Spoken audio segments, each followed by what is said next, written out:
Hello everyone, welcome to the physics class. We are studying heat and temperature unit. In that unit, today's topic is mode of heat transfer. Heat ಒಂದು substance ಇಂದ ಇನ್ನೊಂದು ಸಬ್ಸ್ಟೆನ್ಸ್ಗೆ ಯಾವ ರೀತಿ transfer ಆಗುತ್ತೆ ಅನ್ನೋದನ್ನು ಇವತ್ತಿನ ಕ್ಲಾಸ್ನಲ್ಲಿ ಡಿಸ್ಕಸ್ ಮಾಡೋಣ. Heat is transferred or propagated by three distinct processes which are conduction, convection and radiation. These three processes are very important in mode of heat transfer. Let us study one by one. What is mean by conduction? Conduction is a process of transference of heat from one point to the other through the substance without actual motion of the particles of the substance. Conduction andrenu? It is a process of heat transfer from one point to the other through the substance without actual motion of the particles of the substance. ಕಂಡಕ್ಷನ್ನಲ್ಲಿ ಒಂದು ಸಬ್ಸ್ಟೆನ್ಸಿನ ಒಂದು ಪಾಯಿಂಟಿಂದ ಇನ್ನೊಂದು ಪಾಯಿಂಟಿಗೆ ಏನಾಗುತ್ತೆ, heat transfer ಆಗುತ್ತೆ. But ಈ ಸಬ್ಸ್ಟೆನ್ಸಿನ particles move ಆಗೋದಿಲ್ಲ. Without actual motion of the particles of the substance. For example, this is the metal rod. Metal ರಾಡ್ನ ನಾವು ಹೀಟ್ ಮಾಡಿದಾಗ ಮೆಟಲ್ ರಾಡ್ನ ಈ ಪಾಯಿಂಟಿಂದ ಈ ಪಾಯಿಂಟ್ವರೆಗೂ ಟ್ರಾನ್ಸ್ಫರ್ ಆಗುತ್ತೆ. ಬಟ್ ಇದರಲ್ಲಿರುವಂತಹ ಮಾಲಿಕ್ಯೂಲ್ಸ್ ಅಥವಾ ಪಾರ್ಟಿಕಲ್ಸ್ ಮೂವ್ ಆಗೋದಿಲ್ಲ. This is a solid substance. We know in solid substance the atoms are molecules are compactly arranged ಆಗಿರ್ತವೆ. They can't move, they just vibrate ಆಗ್ಬೋದು. ಒಂದು ಪಾರ್ಟಿಕಲ್ ಇನ್ನೊಂದು ಪಾರ್ಟಿಕಲ್ಗೆ ಹೀಟ್ ಟ್ರಾನ್ಸ್ಫರ್ ಮಾಡ್ಕೊತಾ ಹೋಗುತ್ತೆ. That's why result in the conduction of heat. Conduction of ಹೀಟ್ನಲ್ಲಿ heat transfer ಆಗುತ್ತೆ ಒಂದು ಸಬ್ಸ್ಟೆನ್ಸಿನ ಒಂದು ಪಾಯಿಂಟಿಂದ ಇನ್ನೊಂದು ಪಾಯಿಂಟಿಗೆ, but without actual motion of the particles of the substances. ಇಲ್ಲಿ ಸಬ್ಸ್ಟೆನ್ಸ್ನ ಪಾರ್ಟಿಕಲ್ಸ್ ಮೂವ್ ಆಗೋದಿಲ್ಲ. They just transfer the heat from one particle to another. Heat can be conducted from one body to another or from one part of the body to another only if there is a temperature gradient. Okay, what is mean by temperature gradient? Temperature gradient is defined as the ratio of difference in temperature to the distance between the two bodies. Okay, temperature gradient is defined as the ratio of the difference in temperature. ಎರಡು ಸಬ್ಸ್ಟೆನ್ಸ್ನ difference in temperature ತಗೊಂಡಾಗ, temperature of the heat source of heat and temperature of the conducted ಸಬ್ಸ್ಟೆನ್ಸಸ್ನ ತಗೊಂಡಾಗ delta T ಅಂತ ತಗೊತೀವಿ. That is divided by distance between these two objects. It is called as temperature gradient. In conductors, temperature gradient is not same throughout because the hotter end radiates more heat than the other end. Conductor ಅಂದ್ರೇನು? A substance that conduct ಹೀಟ್ನ ಒಂದು transfer ಮಾಡುವಂತಹ ಸಬ್ಸ್ಟೆನ್ಸಿಗೆ ನಾವು conductor of heat ಅಂತ ಕರಿತೀವಿ. In conductors temperature gradient is not same throughout because the hotter end radiates more heat than the other end. ಈ ಸಬ್ಸ್ಟೆನ್ಸಿನ ಇದು hotter end ಆಗಿರುತ್ತೆ, ಇದು ಏನು ಕೋಲ್ಡೆಸ್ಟ್ ಎಂಡ್. ಈ ಎಂಡ್ನಲ್ಲಿ ಜಾಸ್ತಿ ರೇಡಿಯೇಷನ್ನ ಅಥವಾ ಹೀಟ್ ಜಾಸ್ತಿ ಈ ಎಂಡ್ ಒಳಗೆ ಏನಾಗುತ್ತೆ, ಎಮಿಟ್ ಆಗುತ್ತೆ heat. But the colder end has a lowest temperature gradient. ಇಲ್ಲಿ ಟೆಂಪ್ರೇಚರ್ ಜಾಸ್ತಿ ಇರೋದಿಲ್ಲ, ಇನ್ನೂ ಏನಾಗಿಲ್ಲ, ಅದು ಹೀಟ್ ಪೂರ್ತಿಯಾಗಿ ಟ್ರಾನ್ಸ್ಫರ್ ಆಗಿಲ್ಲ. When a metal rod is heated at one end, heat flows from the hotter end to the colder end through the rod. Here, transfer of heat takes place without actual motion of the molecules of the metal rod. Heat transfer ಆಗ್ತಾ ಇದೆ, but ಈ metal ರಾಡ್ನ molecules move ಆಗ್ತಾ ಇಲ್ಲ. During conduction in a metal rod or in any other conductors, a state called the steady state is reached. Steady state ಅಂದ್ರೇನು? When heat is supplied to the rod, it is partly conducted, partly utilized to increase its temperature and partly radiated from its side. ಇಲ್ಲಿ ಇದಕ್ಕೆ ಸಿಗುವಂಥ heat ಯಾವ ರೀತಿ conduct ಆಗುತ್ತೆ ಅಂದರೆ ಒಂದು part ಹೀಟ್ನ ಒಂದು ಪಾರ್ಟ್ ಕಂಡಕ್ಟ್ ಆಗ್ಬೋದು. ಕಂಡಕ್ಟ್ ಅಂದರೆ ಟ್ರಾನ್ಸ್ಫರ್ ಆಗುತ್ತೆ and partly utilise to increase in temperature.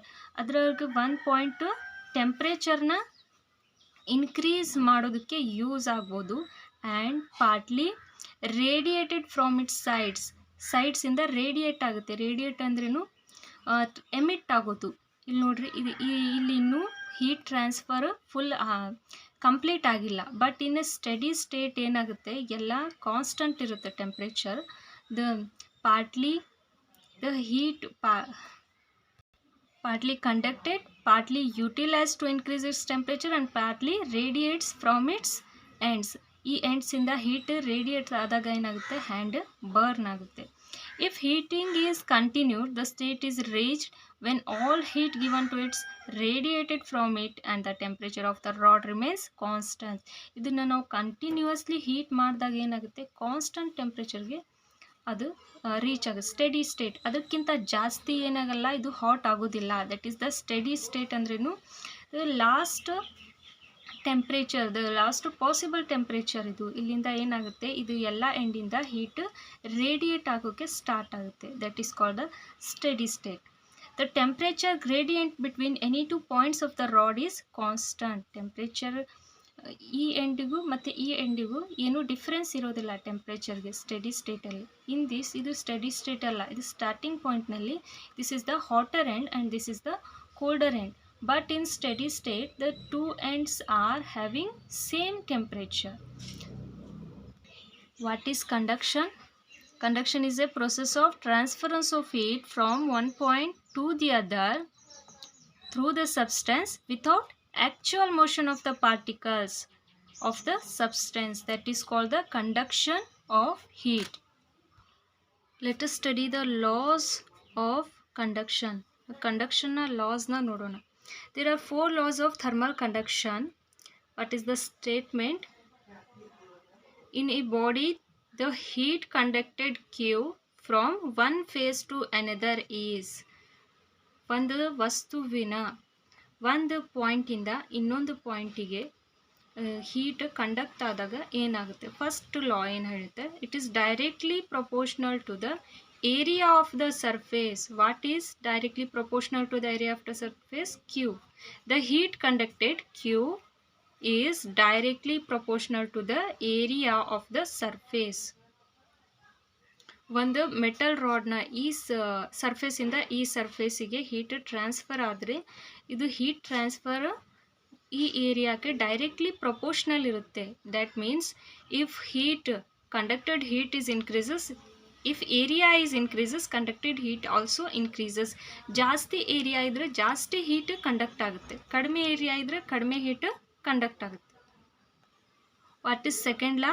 The heat conducted is directly proportional to the temperature difference between the surfaces.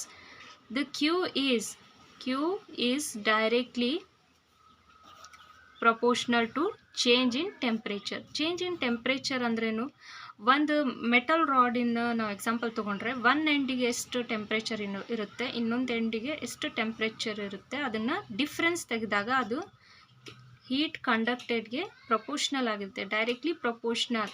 If temperature difference is increases, heat conducted heat is also increases. Let us see third law. It is directly proportional to the time for which heat is conducted.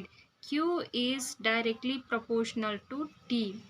T ಅಂದರೆ time, capital T ಅಂದರೆ temperature, small T ಅಂದ್ರೇನು time. ಎಷ್ಟು ಹೊತ್ತು ನಾವು ಅದನ್ನು heat ಮಾಡ್ತೀವಿ ಅಷ್ಟು ಜಾಸ್ತಿ ಹೀಟ್ ಕಂಡಕ್ಟ್ ಆಗುತ್ತೆ. And the fourth one is it is inversely proportional. Q is inversely proportional to the distance between the surfaces. ಆ ಸರ್ಫೇಸ್ ನಡುವೆ ಎಷ್ಟು ಡಿಫ್ರೆನ್ಸ್ ಇರುತ್ತಲ್ಲ ಅದಕ್ಕೆ ಇದು ಇನ್ವರ್ಸ್ಲಿ ಪ್ರಪೋರ್ಷನಲ್ ಆಗಿರುತ್ತೆ. What is mean by inversely proportional? Q is inversely proportional to the difference between two surfaces. ಒಂದು metal ರಾಡ್ನ ಒಂದು ಎಂಡಿಂದ ಇನ್ನೊಂದು ಎಂಡಿಗೆ ಎಷ್ಟು ಡಿಫ್ರೆನ್ಸ್ ಇರುತ್ತೆ ಅದನ್ನು ಡಿ ಅಂತ ತಗೊಂಡಾಗ ಡಿಸ್ಟೆನ್ಸ್ ಜಾಸ್ತಿ ಇದ್ದರೆ heat, conducted heat ಕಡಿಮೆ ಇರುತ್ತೆ. And if distance is decreases, conducted heat increases. ಸಣ್ಣ ವಸ್ತು ಇದ್ದರೆ ಜಾಸ್ತಿ ಹೀಟ್ ಬೇಗ ಏನಾಗುತ್ತೆ ಕಂಡಕ್ಟ್ ಆಗುತ್ತೆ. ಸ್ವಲ್ಪ ಡಿಸ್ಟೆನ್ಸ್ ಜಾಸ್ತಿ ಇದ್ದರೆ ಏನಾಗುತ್ತೆ ಹೀಟ್ ಕಂಡಕ್ಷನ್ ಕಡಿಮೆ ಆಗುತ್ತೆ. ಒಂದು ಸಣ್ಣದಿರುವಂಥ ಮೆಟಲ್ ರಾಡ್ ತೊಗೊಂಡ್ರೆ ಬೇಗ ಅದು ಹೀಟ್ ಕಂಡಕ್ಟ್ ಮಾಡುತ್ತೆ. ಅದು ನಾವು ದೊಡ್ಡದು ಒಂದು ಲಾಂಗ್ ಇರುವಂತಹ ಮೆಟಲ್ ರಾಡ್ ತೊಗೊಂಡ್ರೆ ಏನಾಗುತ್ತೆ ಹೀಟ್ ಕಂಡಕ್ಷನ್ ಜಾಸ್ತಿ ಟೈಮ್ ತೊಗೊಳುತ್ತೆ. That is the laws of conduction. What is the first law? In a body, the heat conducted Q from one phase to another is directly proportional to the area of the surfaces of the substance. Next law is in a body, the heat conducted from one phase to another is directly proportional to the temperature distance between the temperature. Directly proportional to temperature difference.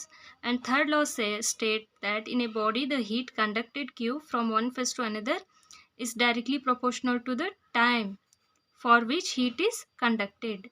And the last one is it is inversely proportional to the distance between the surfaces. ಎಷ್ಟು ಜಾಸ್ತಿ ಅದು area ಜಾಸ್ತಿ ಇದ್ದಾಗ heat ಕೂಡ ಜಾಸ್ತಿ ಆಗುತ್ತೆ. And the temperature difference ಏನು ಜಾಸ್ತಿ ಇದ್ದಾಗ ಹೀಟ್ ಕೂಡ ಜಾಸ್ತಿ ಆಗುತ್ತೆ. The heat conducted heat is increases if the temperature difference is more.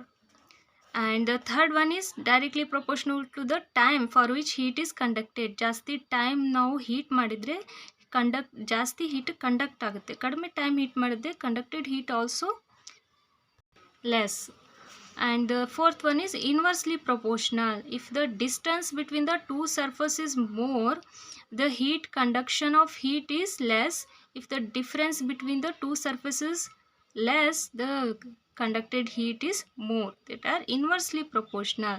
ಇದು 4 laws ನಾವು ಕಂಬೈನ್ಡ್ ಆಗಿ ತಗೊಂಡಾಗ ಈ ರೀತಿ ನಾವು ಅದನ್ನು represent ಮಾಡ್ಬೋದು. Q is directly proportional to first law ಪ್ರಕಾರ it is directly proportional to area, next time, next the difference in temperature, and inversely proportional to distance between two surfaces. ಈ ಪ್ರೊಪೋರ್ಷನಾಲಿಟಿ ಸೈನ್ ತೆಗಿಬೇಕಾದ್ರೆ ಒಂದು ಕಾನ್ಸ್ಟೆಂಟ್ನ ನಾವು introduce ಮಾಡಬೇಕು. That is Q is equals to K into AT delta T divided by D. K ಅಂದ್ರೇನು? It is thermal conductivity. K is the thermal conductivity.